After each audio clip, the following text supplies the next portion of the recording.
The island of Sodor, there's a morning and day where all the engines could go to sleep, and some engines get really up early just to always, do engine things. Like Henry, he has to get up and pull a train, which he always, doesn't really like to do, but he's ill, so that's probably the problem. But James, he was having a great morning. He woke up smiling and smirking all day. Unfortunately for Gordon, he was hearing James snore all night.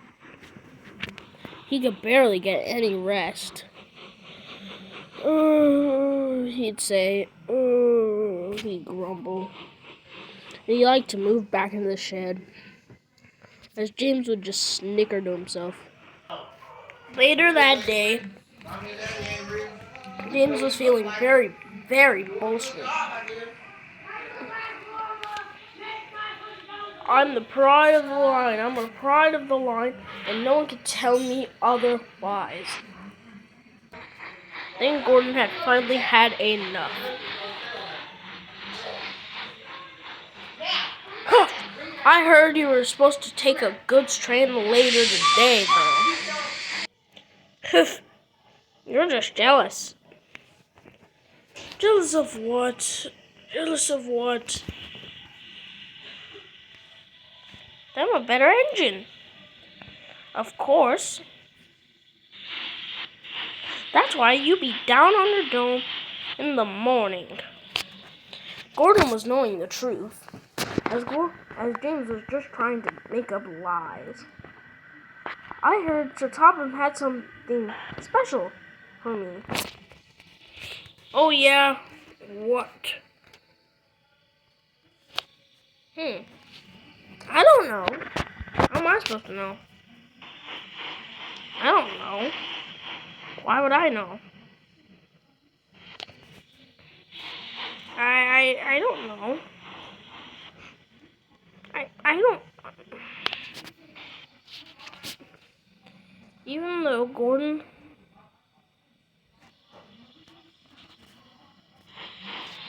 was a little bit drowsy, he could still move around. I must take the express, and off he went. This gave James an idea. Oh, you go along now. You go along. Then later, James came boasting in once again.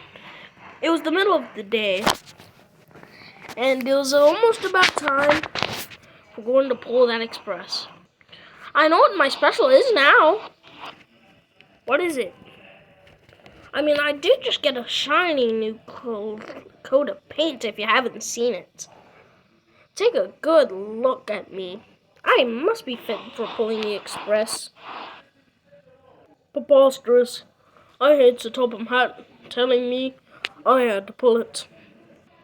You're just puffed up, aren't you?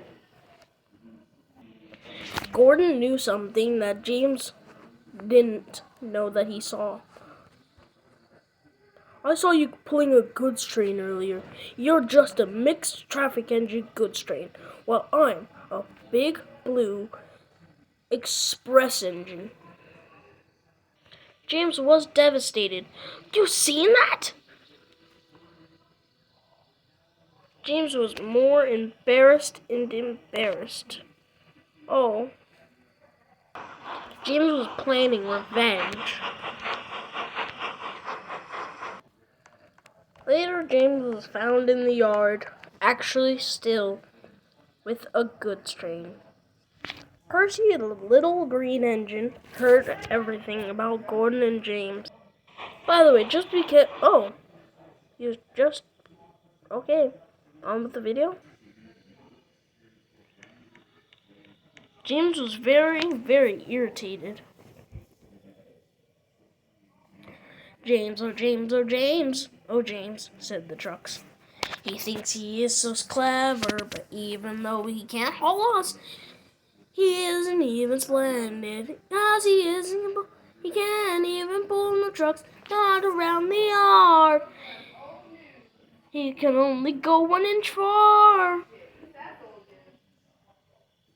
James is acting like a diesel.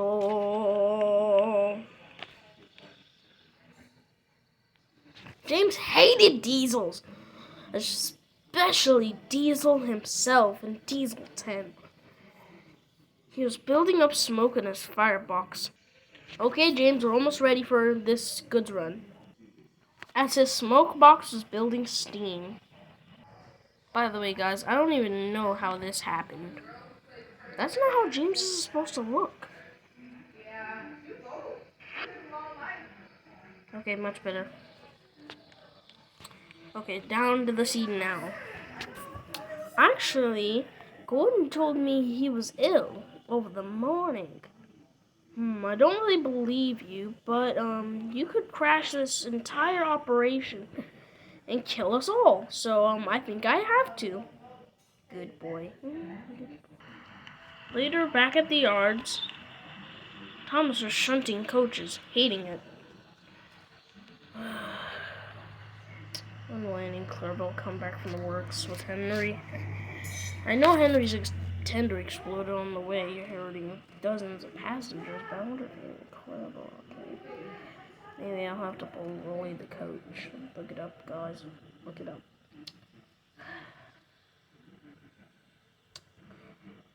I wonder if Gordon will come over here and get his own coaches. James was waiting at the exact platform that the workers were going to. Soon, Thomas and brung the new coaches in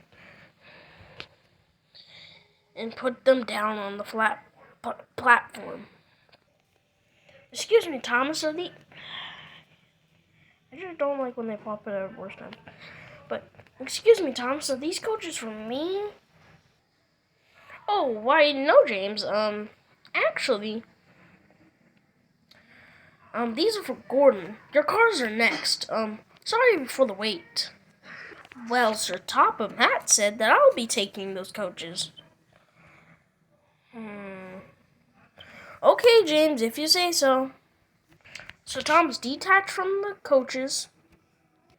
Oh yeah, by the way, I had to redo the coaches because, well, why not? Back with the movie. And then James was going to couple up to the coaches.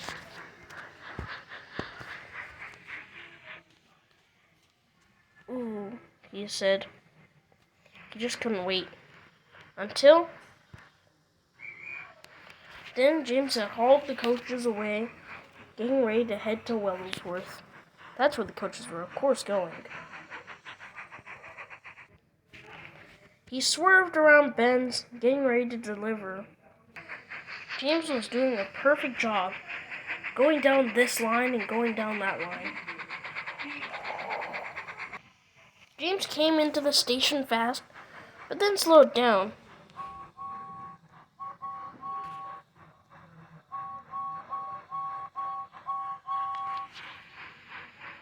The passengers got ready to board.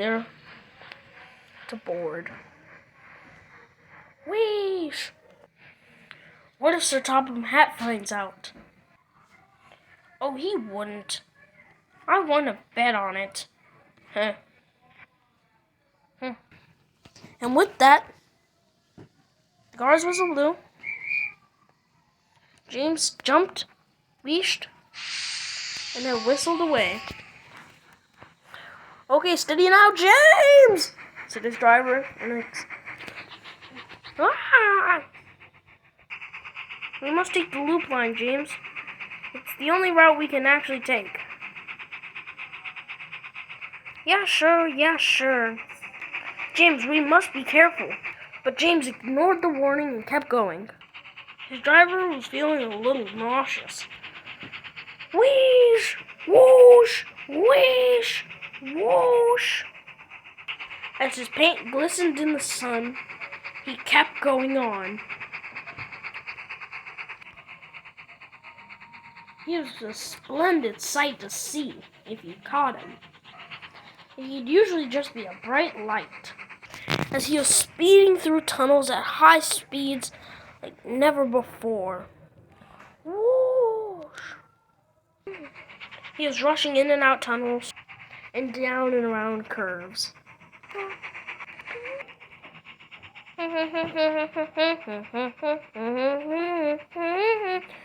James was speeding down the line like a lightning flash. Woo! Woo! He had swept around curves and was getting ready to come around Wilbur Awdry's house, where he had always whistled. Of course, he wasn't being rude and interrupting him in a shower, but it was always a good sight.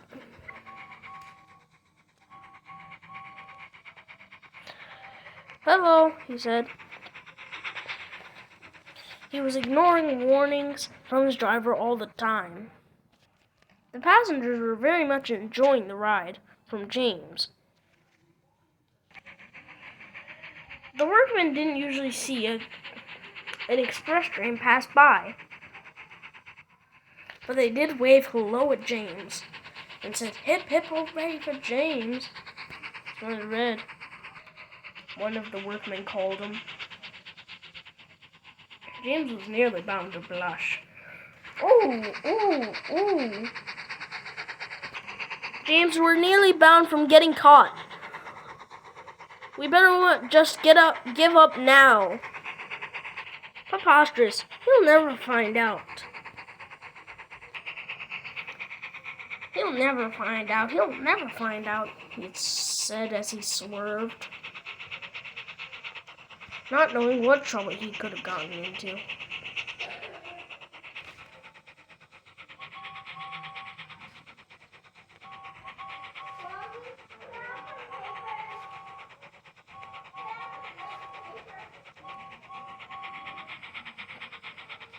He whistled and whistled and roared and roared.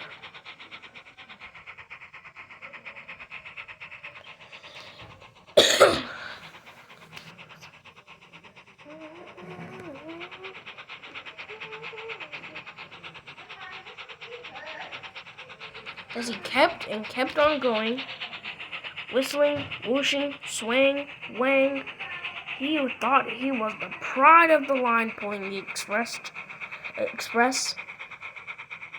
and he didn't know trouble was up ahead.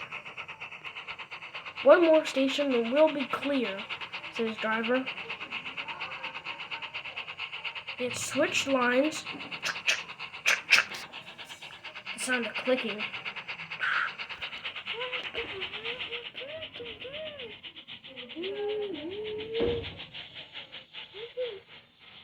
Wrong line, James. James didn't even care if he went on the wrong line. We will never get caught, he thought. Then there was trouble. He heard the word James!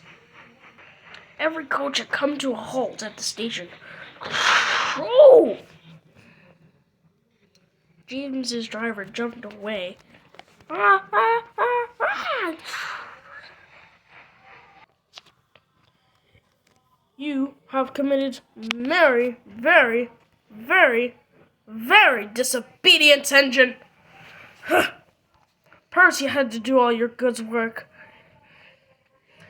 because you decided to leave the yard, Trick Thomas. And don't you look away!"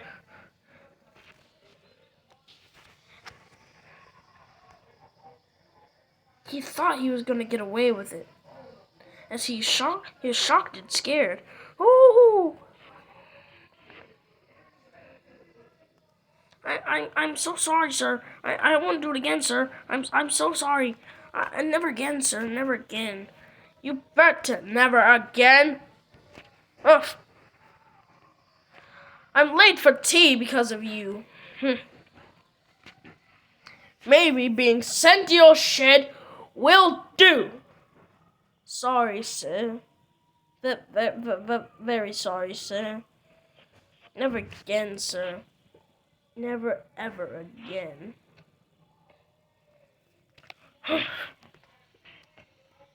Now you must make another goods run. Right after this, you're going straight to your shed, you hear me? Yes, sir. James was very emotional. I was going to cry. Yes, sir. Yes, sir. Don't cry, James. I'm very sorry. Wait, I'm sorry, my editing skills are bad. Don't cry, James. My Jesus Christ, my editing skills are terrible. Don't cry, James. You'll only be out for a couple of days. But hopefully that'll teach you a lesson. And for you viewers, if you haven't subscribed to Bill and Ben Studios, you shall be banished to the realm. Or the realm, or shit, or whatever you call it. The realm. You heard me. The realm. So subscribe, or else you'll end up like James. Okay, guys. See you later in the next video. Now, behave.